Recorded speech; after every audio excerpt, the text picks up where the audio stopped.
अपने गांव की पहली लड़की हूँ, लड़की या लड़के जो भी हैं, पहले स्टूडेंट हूँ गांव और गांव के आसपास, गांव के आसपास भी, क्योंकि मेरे आसपास दूर दूर तक कोई नहीं है।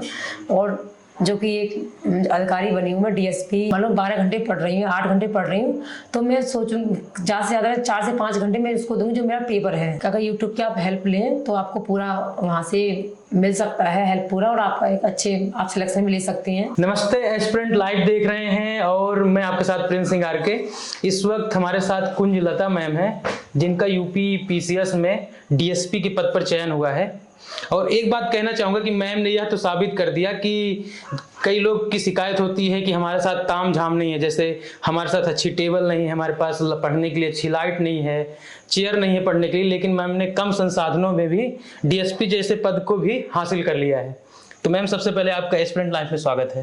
Thank you ma'am. मेरा पहला सवाल था कि आपके मन में पहली बार कब आया कि नहीं, मुझे यूपी पीसीएस का एग्ज़ाम देना है और मुझे एक बड़ा अधिकारी बनना है?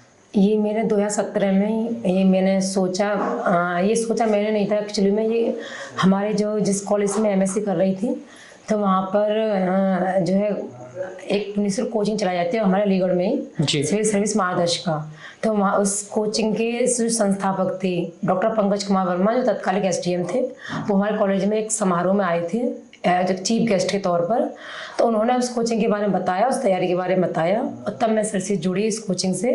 और वहाँ जाके मैंने सोचा और वहीं से मैंने ये अपना एक सपना बनाया सिविल सर्विस की तैयारी का।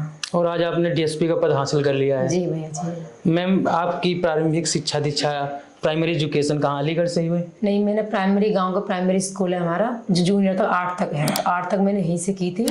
उसके बाद 9th में मैंने चेंजियार गर्ल्स सेंटर कॉलेज अलीगढ़ में स्कूल है, तो उस कॉलेज से मैंने 12th की पढ़ाई की थी। उसके बाद मैंने बीएससी और एमएससी डीएस कॉलेज अलीगढ़ से ही कंप्लीट किया। एमएससी मैंने मैथमेटिक्स विषय के साथ पूरी की थी। Okay ma'am. मैम, मीडियम आपका क्या था? मैं हिंदी मीडियम था। Hindi medium, okay ma'am. Ma'am, optional में आपने क्या रखा था? ऑप्शनल मेरा ज्योग्राफी था। Okay ma'am. मैम, अगला सवाल मेरा ये था कि जैसे आपने डीएसपी पद हासिल किया है, तो और जो लोग हैं, आप देख रहे हैं वीडियो, क्योंकि आपने आई थिंक पांचवें अटेम्प्ट में आपका हुआ, 5वें अटेम्प्ट में। तो कई लोग, मतलब कुछ लोगों से सुनने को भी मिलता रहा होगा, क्योंकि 4 अटेम्प्ट में ना होना, कई बार लोगों के अंदर निराशा मतलब आ जाती है कि कई लोग छोड़ भी देते हैं। तो आपने इसको कैसे बनाए रखा, धैर्य बनाए रखा और आज डीएसपी का पद हासिल कर लिया? बिल्कुल, पहला तो यही था कि जैसे मैंने ये सोचा इस बारे में, तो जब मैं तैयारी कर रही स्टार्टिंग में कुछ नहीं था, लेकिन जब मुझे 1 साल हुआ तो ये केवल एक मेरा ही सपना नहीं रहा, जबकि मेरी पूरी फैमिली का, मेरे रिश्तेदार, मेरे गांव वालों को पता पड़ेगा तैयारी कर रही हूँ।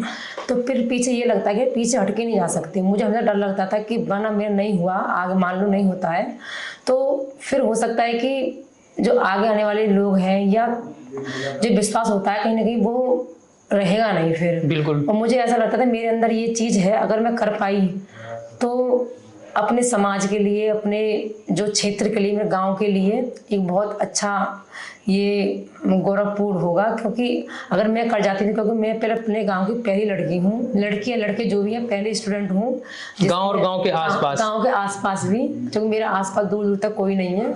और जो कि एक अधिकारी बनी हूँ मैं, डीएसपी। तो मुझे लगता था कहीं मैं बन जाऊंगी तो आगे आने वाले लोग हैं इस चीज़ से इंस्पायर होकर और भी, कहते हैं ना कि और भी डीएसपी और एसडीएम पैदा होंगे। हो सकता है कि यूपीएससी में जाके डीएम और आईपीएस भी पैदा हो। बिल्कुल। तो मेरे अंदर एक रहता था ये।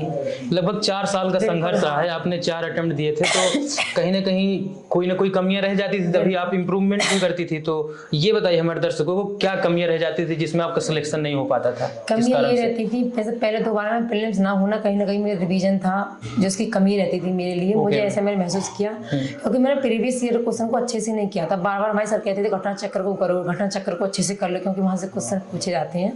तो मैंने थोड़ा उसको लाइटली ले लिया था। लेकिन जब मेरा 2020 में अटेम्प्ट दिया, तो मैंने पुराने क्वेश्चन को बड़े अच्छे से किया था, घटना चक्र को। और साथ ही जो भी मेरे टेक्स्ट बुक थी, जो भी नोट्स थे, मैंने उनको रिवीजन बहुत किया था। और मेरा प्रीलिम्स क्वालिफाई हुआ, और 21 में भी मेरा क्वालिफाई हुआ। 21 में बहुत अच्छे मार्क्स थे, जिससे प्रीलिम्स में 128 मार्क्स थे मेरे। और लेकिन मेरा मेंस क्वालिफाई नहीं हो पाया था। मेंस में भी यही समस्या रही थी, बार बार रिवीजन ना होने के कारण शायद मुझे लगता है कि मेरा क्वालिफाई नहीं हो पाया, और साथ ही आंसर राइटिंग में कहीं ना कहीं मुझे लगता है कमी रही होगी मेरी, जिस कारण मेरा मेंस नहीं हुआ। मेंस में कई क्वेश्चन होते हैं जिनको विस्तार से लिखना पड़ता है, तो क्वेश्चन तो सभी लोग लिख लेते हैं, कई मतलब कई हजार वर्ड के भी लिख लेते हैं, लेकिन उसका एक सिस्टमेटिक ढंग होता है। उसके लिए आपने क्या किया, कैसे आपने आंसर को मतलब सिस्टमेटिक ढंग से लिखती थी? उसका आंसर राइटिंग लिखने का एक फॉर्मेट होता है, जैसे आप पहले आप इंट्रो लिखेंगे, फिर मेन बॉडी लिखेंगे, आप फिर कंक्लूजन लिखेंगे। तो फिर मैं जब मैं इंट्रो लिखती थी, इंट्रो में ये देखती थी इसमें कोई कीवर्ड्स है कि नहीं, जो भी कीवर्ड्स होता था मैं उसी से इंट्रो स्टार्ट कर देती थी अपना। और उसके बाद मेंस को मैं उसका मेन बॉडी में मैं फ्लो चार्ट का ज़्यादा से ज़्यादा यूज करती थी, और जो भी एक डायमेंशन कवर हो सके इस क्वेश्चन की, कि मान लो कोई भी क्वेश्चन है, जैसे कि अभी हम देखें कोई योजना आई सरकार की, तो उसके पॉजिटिव भी पक्ष होंगे, नेगेटिव भी होंगे। तो पॉजिटिव पक्ष होंगे तो मैं उनको ज़्यादा लिखती थी 75%, और 25% में उसके कुछ 1-2 पॉइंट नेगेटिव लिख दी थी, जिससे क्या होता है दोनों पक्ष को आप रखते थे, दोनों पक्षों को। उसके बाद में कंक्लूजन लिखती थी। कंक्लूजन में ये रहता था कि एक फ्यूचरिस्टिक कंक्लूजन हो, जिसमें मैं ज़्यादा कीवर्ड डालती थी, या इसका और क्या रोल हो सकता है आगे, तो मैं ऐसा उसको बनाती थी। तैयारी के समय आप एक शेड्यूल भी बनाती थी कि हमको मतलब 24 घंटे में क्या क्या करना होता है, ऐसा कुछ रहता था? ऐसा रहता था बिल्कुल, क्योंकि 24 घंटे में जैसे मुझे ऐसा रहता था कि मेरा जो भी सिलेबस है तो उसको मैं कवर करने के लिए एक स्ट्रेटजी बनाती थी। जैसे मैंने कोई भी रिवीजन करना है, जैसे मेरा टेस्ट है, 3 हफ्ते में 2 टेस्ट हो रहे हैं, 3 दिन का मुझे एक पेपर में मिल रहा है समय, तो उस पेपर के जो मेरे नोट्स होते थे मैं उसको रिवीजन करने के लिए ज़्यादा समय देती थी। मान लो 12 घंटे पढ़ रही हूँ, 8 घंटे पढ़ रही हूँ, तो मैं सोचूँ ज़्यादा से ज़्यादा 4 से 5 घंटे मैं उसको दूँगी जो मेरा पेपर है, जिस टेस्ट है जिसका।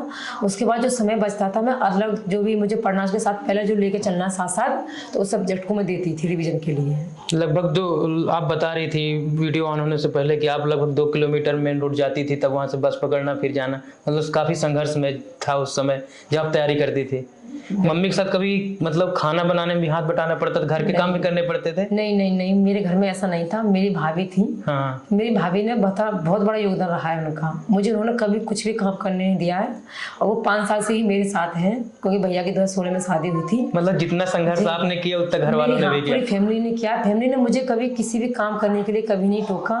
इवन मुझे जैसे मैं पढ़ रही हूँ तो मेरे टेबल पे आके मुझे खाना आ जाता था कभी कभी। तो जैसे मैं जैसे मेरा पेपर है, तो पेपर के टाइम पे हमें ऐसा होता है बहुत ज़्यादा बिजी हो जाते हैं, पढ़ाई में लग जाते हैं।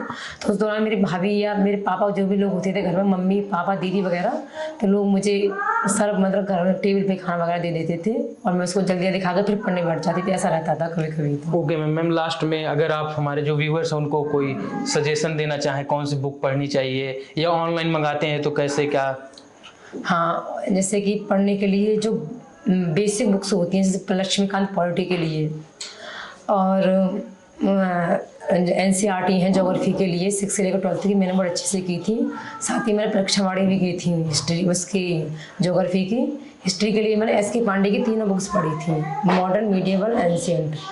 और एनवायरनमेंट के लिए मैं 1-9 करके NCERT आते बेसिकली वो पढ़ी थी, तो आप उसको फॉलो कर सकते हैं। और साइंस के लिए परीक्षावाड़ी से मैंने की थी चीज़ें। परीक्षावाड़ी में मुझे बेसिक था, मैंने वहाँ से किया था, और साथ ही मैं घटना चक्र को अच्छे से किया।